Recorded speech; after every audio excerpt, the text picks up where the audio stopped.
Supreme total piping solution.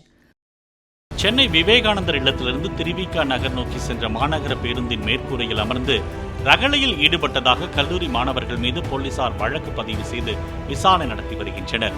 பேருந்தின் மேற்கூரையில் அமர்ந்து கூச்சலிட்டபடி வந்த அம்மாணவர்கள் சென்ட்ரலை நெருங்கியவுடன் காவலர்களிடம் சிக்காமல் இருக்க மேம்பாலம் மீது பேருந்தை நிறுத்தி முன்பக்க கண்ணாடிக்கு முன்பாக கீழே குதித்து நடந்து சென்றனர்.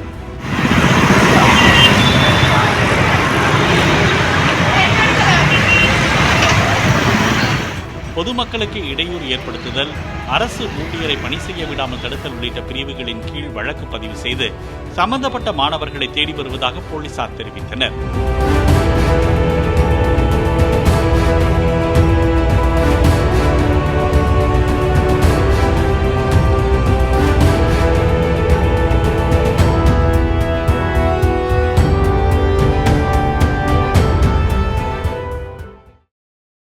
Supreme total piping solution.